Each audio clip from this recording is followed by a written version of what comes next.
Welcome to Fear and Greed, the Sunday edition. It's the 24th of October 2021 and I'm Sean Aylmer. This is our Sunday show where we have a bit of a change of pace and we look at some of our favourite stories from the week. As always, I'm joined by the Fear and Greed team. Adam Lang, good morning. Good morning, Sean. Michael Thompson, good morning. Good morning, Sean. Michael, let's kick straight into the audience feedback. Did we get any? Got a couple of pieces of audience feedback this week. I'll start with this one. Listeners can obviously leave us feedback on Apple Podcasts or on most of the podcast platforms, but you can also get in touch with us via Facebook, on Twitter or LinkedIn, which is what Brianna did this week. Now, Brianna is a fan of the podcast. She has been spreading the word to colleagues and friends, so we're very grateful to Brianna for that. Yes, thank you, Brianna. However, Adam. Yes? Brianna said this: I love the Sunday edition, and my personal favourite is, wait for it. Yes. Adam. Oh. This is the reason why, as he always comes up with some detailed analysis on a topic he is interested in. He is interested in. I like the way you put that, Brianna. On a topic Yes. he is interested in. So I thought that was pretty good, actually. The fact that Adam has managed to find a family member that doesn't have the surname Lang to leave us a piece of feedback on LinkedIn. Oh, that is great flattery, Brianna. Thank you. And you know what, though? It's also set a pretty high benchmark for you to live up to now, Adam. And I apologise to everyone else listening, because Adam is now going to be trying to exceed the expectations of Brianna with extra detail. Adam going into detail about something he's interested in. You think there's going to be a problem with that, Michael? Oh, I think there's a solution for you, Michael, though. You've got the recording. You can just fade me out at any time. I will just remove you and we'll just, where's Adam? Must have nodded off. No, I got some good feedback during the week about our newsletter as well. And this is from Phil. The Fear and Greed email at 5:59 a.m. each morning is bloody great. Love fact of the day and, of course, Curious Sean, making finance business more interesting. Thank you very much, Phil. That is fantastic feedback. And obviously Phil has signed up at fearandgreed.com.au and joined in getting the newsletter every day, because it's not just the news of the day. It's the things that have interested us and not just interested Adam. Because those things With could great be detail. quite obscure. You edit them out too, Michael. Here's a 4-page document on tax reform. Now, look, let's move on to the safe word of the week. It's a bit different this week because we all have to have a safe word option. Oh, Sean, can you give a bit of context as to why we need a safe word? Well, we need a safe word because sometimes we wander into territory that one or all three of us are not very comfortable with. Or we're just straight out critical of each other. Something like that. And so we need a safe word that one of us can throw in. It just means that we'll stop talking about that particular topic. Now, I'm going to come to you last now, Michael, because you're so excited about your safe word. I think you should be last. Or do you want to go first? No. I'll go last. I want Dazza because Daryl Maguire. Good Australian name. Oh, okay. That's right. Daryl Maguire, the friend of Gladys Berejiklian, the former New South Wales Premier, former friend and former New South Wales Premier. Daryl Maguire's been in the news because of the ICAC hearings. Daryl is just such an Aussie name, and every Daryl I've ever met is Dazza. And everyone, I don't know Daryl Maguire, but he might be the exception, but every Dazza I've met is a pretty good bloke, would be my description. So I've gone Dazza as my safe word. Adam. Well, I've taken a slightly different tack, and I think that my safe word of the week, it does bring on the climate discussion, but it's just someone holding the country virtually to ransom at the moment, and that is Barnaby Joyce. So my safe word of the week suggestion is Barnaby. Okay, so got Dazza versus Barnaby. Michael. Well, mine is completely different. It has nothing to do with politics. And for context, it came from a conversation that we had off air with a guest this week when we were recording an interview for Fear and Greed. I'll set the scene. Sean joined the conversation. Oh dear. I think you probably know where this is going. And our guest said to Sean, he said, "Wow, you've got a great radio voice, Sean." And Sean you were very humble about this. Surprising. But then the guest said one of my favourite lines of all time. He said, "You speak from your diaphragm rather than from your throat. You remind me of Shania Twain." It's true. So for that reason, I am nominating Shania as this week's safe word. Shania wins. Yeah. Shania wins. Righto, let's get on with it. Adam, let's start with Facebook's rebranding. We're not sure whether it's true, but we've been talking about it all week. Facebook are talking about rebranding from one of the most iconic social media names ever. Yeah, it's even the prospect of it has got us chewing up a bunch of oxygen, hasn't it? So you reported this week on that rumour or discussion. So Facebook launched way back in 2004 by Mark Zuckerberg when he was a Harvard student. Now, Fear and Greed regulars will remember it is the largest social network on the planet, and it includes Facebook, WhatsApp, Instagram, and other entities. In the calendar year 2020, Facebook generated revenue of over US $86 billion and attracts monthly users across the globe of over 2.7 billion. It is staggering amounts of people and staggering amounts of money. Adamski, I reckon Brianna is really enjoying this at this point. Okay, I'll stop with the facts. So changing a brand for a company always is a bit of a risk, but a company that big, a mega company, is no small thing. But I don't actually think this is a big risk for Facebook. I think it makes a bunch of sense. So the reasons why.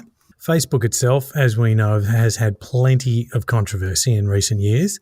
And so if they can, it makes sense to put some distance between that controversy and the company name. The next reason is changing company name doesn't seem to have hurt Google. So in 2015, Google changed its company name, not its brand name, but its company name to Alphabet and made Google its subsidiary. That doesn't seem to have harmed Alphabet or Google. And this is a trade name change and not a consumer brand name change. So Facebook, the social media app, will still have the same name. So will WhatsApp and so will Instagram.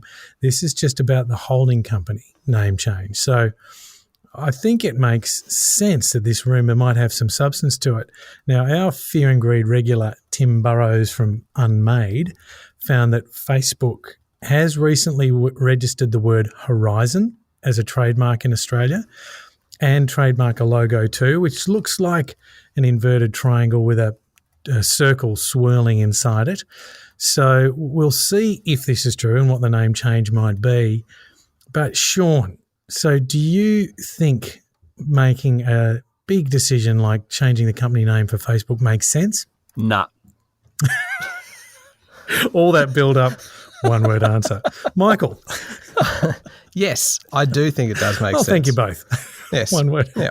Well, no, I think it does because it puts a little bit of distance between Facebook, the social media platform, which is the really controversial element, and the parent company, which I don't think could harm the overall business then, especially considering the growth of Instagram and WhatsApp as well. You don't want all of those platforms tarnished by the Facebook name. And so changing the parent company name seems to make a lot of sense. But this logo, I'm looking at it now while you're speaking.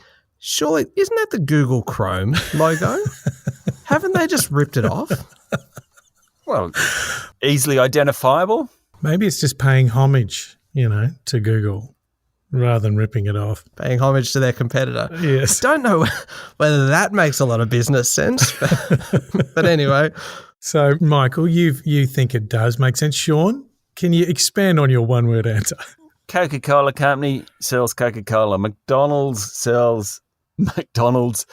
There have been companies in Australia. Leighton's had a really rough trot in Australia, and it was sort of getting itself into some difficulty, and it sort of emerged as CIMIC, CIMIC group.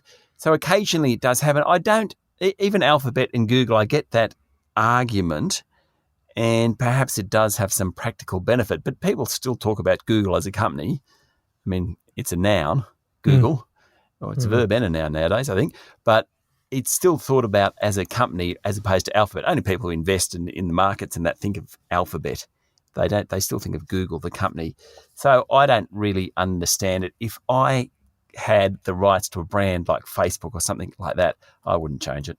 Well, we'll see if it actually happens now. Exactly. Mickey T, ahead of this, you said you'd like to talk this morning about the founder of Spanx finally selling up. Now, I don't know what Spanx actually does. Well, allow me to enlighten you, Sean. Please. This is a story that we actually covered in the Fear and Greed newsletter this week. So it's a story that I'm sure your friend Phil would have enjoyed. It, to me, is probably one of the more inspiring business stories lately, and it had a big development, as you mentioned, this week. Sarah Blakely is the founder of Spanx, and basically, to answer your question, Sean, they make shapewear. How would you describe shapewear, Adam? Form-fitting, figure-wise, and probably an undergarment. That is the best spontaneous description of shapewear without any warning I've ever heard. It's almost like I'm familiar with it, but I promise you I'm not. Oh, I'm very tempted to bust out the safe word because I'm getting images that I don't want right now. But you know what? I'm going to power through. Okay, well done. 20 years ago, Sarah Blakely started the business. She started it with $5,000 that she made by going door to door selling fax machines, of all things. She started the business. It grew and grew and grew. Within a decade, I think the business was making annual sales of about $250 million US, and the profit margin was about 20% on that, so not bad. Spanx, interestingly, is one of the companies that has done less well out of the pandemic because people were staying at home. Yeah. No one's going to weddings, formals, kind of the kind of things where shapewear might be necessary without any judgment at all. I love the way you say shapewear in a sentence like that, Michael, and just pass through as if you're not slightly embarrassed about saying it. I'm not at all. I'm I'm actually implementing my principle of say it quickly and yes. We learned that last week. Good. Yep. No one really notices what you're saying. Their sales dropped 24%. It didn't put off a potential buyer. The incredible thing about Sarah Blakely, and the reason that I'm mentioning it today, is that she's never taken outside funding for the business. Yeah. So she's retained 100% ownership of the company herself. Yeah. So when she sold the business, or the majority share of Spanx this week, to private equity giant Blackstone, the business was then valued at about $1.2 billion US dollars.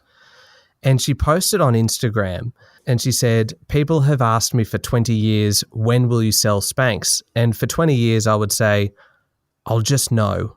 Well, that day is today. Call me a bit of a cynic. I don't know if it's really a gut feeling or whether it's more just a case that the price was finally right. But what an incredible story to have founded that with $5,000 that she made from selling fax machines, keeping and managing to bootstrap the company and get it to the point of it being valued at $1.2 billion and then making the decision, yep, now's the time, I'm going to sell. Incredible. Great story.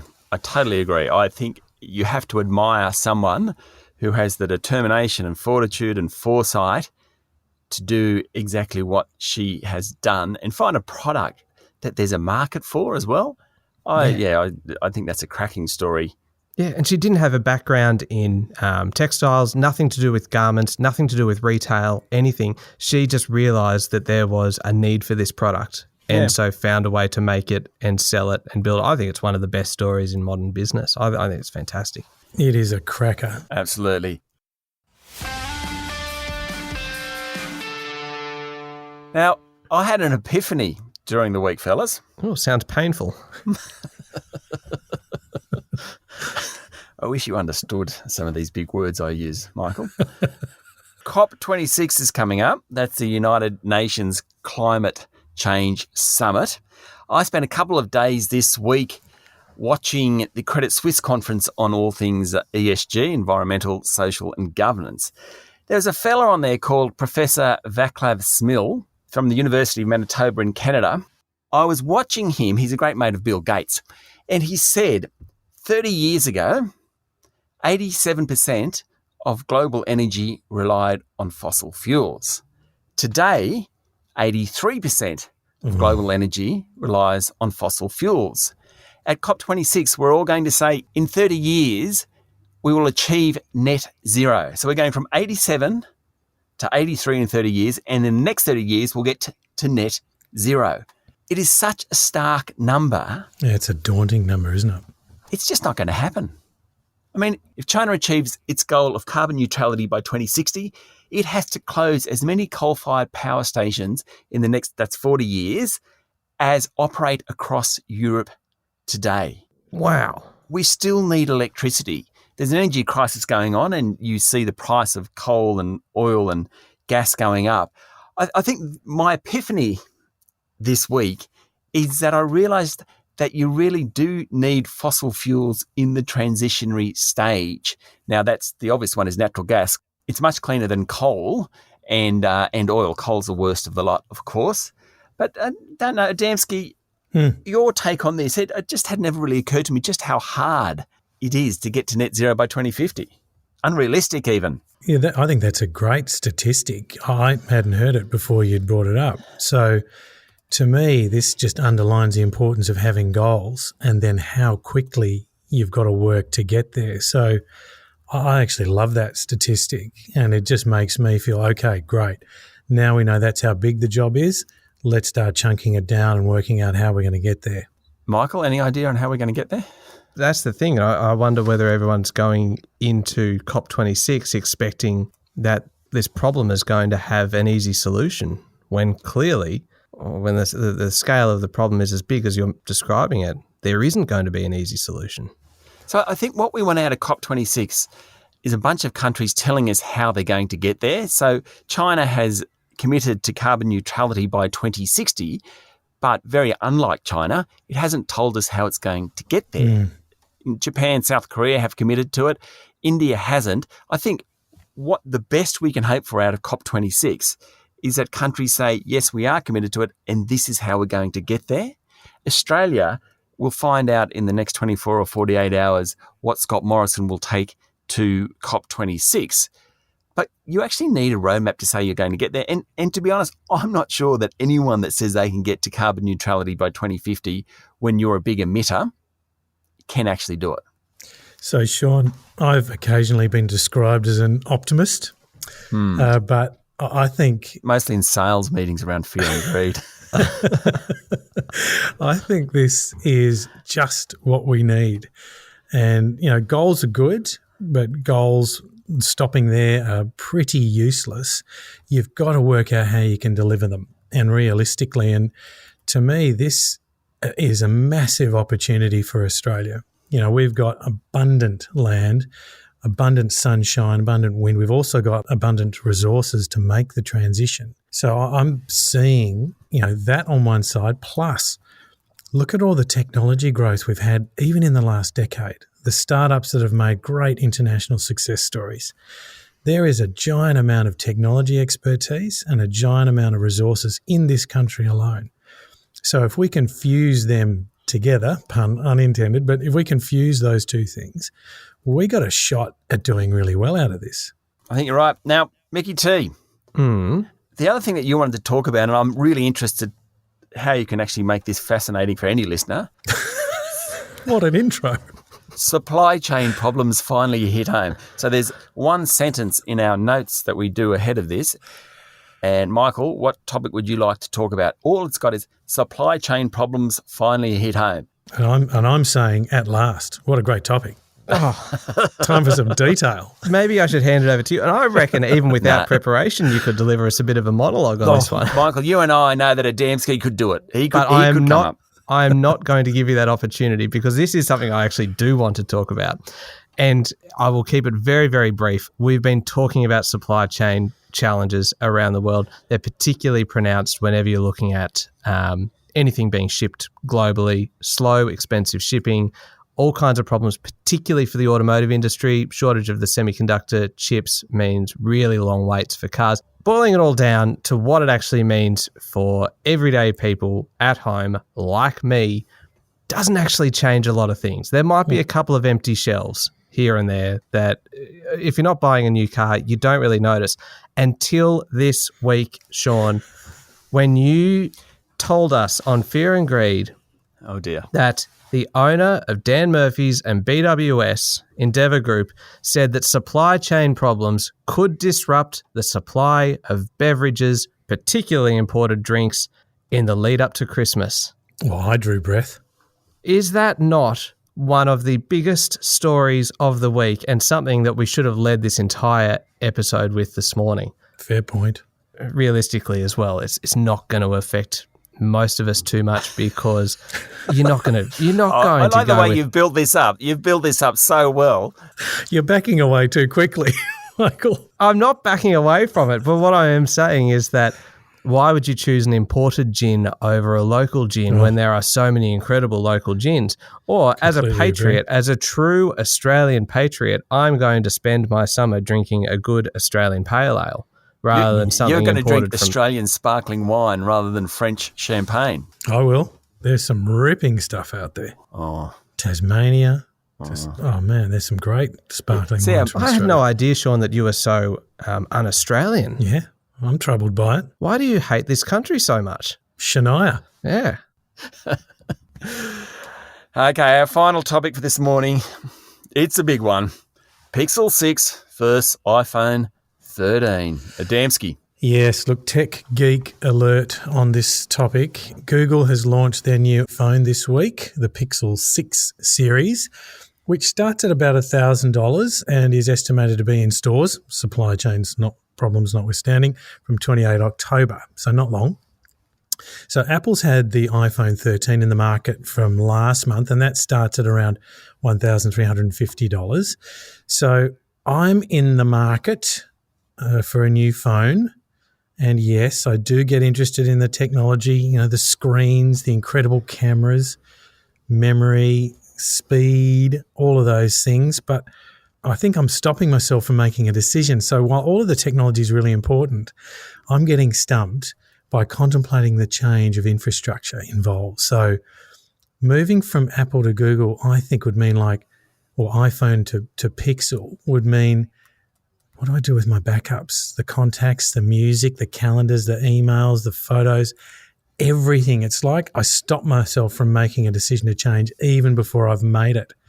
So at the same time, I'm trying not to become hooked on one, like Apple for life or Google for life or Samsung, whatever. But I just thought, what a great thing for a company to have achieved, loyalty for life. So even as I'm trying to make that decision, I'm finding myself in reverence of the two companies for going, God, we've built the infrastructure and the tech so well around this that we can get people for a long, long period of time. So, Michael, you've revealed before that yours is an iPhone house. Are you stuck with iPhones forever? Oh, yes. Yeah, I will be buried with an iPhone, I suspect. It's one of those things that once you've committed to it, and you are right, everything does just end up in one format or the other.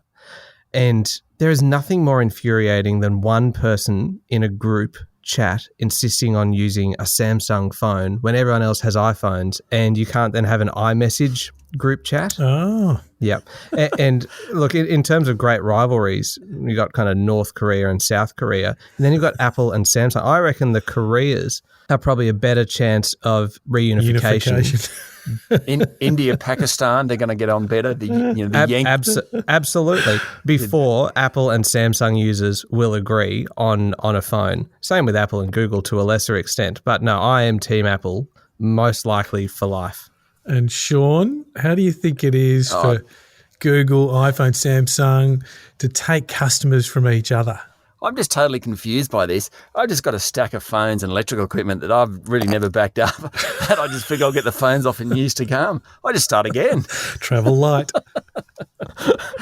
I know I should be really interested in this stuff. And I know every time I get a new device, I should transfer everything across. But honestly, I've got 4 or 5 phones there, which I haven't plugged them in for a while. I'm just hoping the photos are still on them, the videos are still on them. And at some point in the future, you might back one up.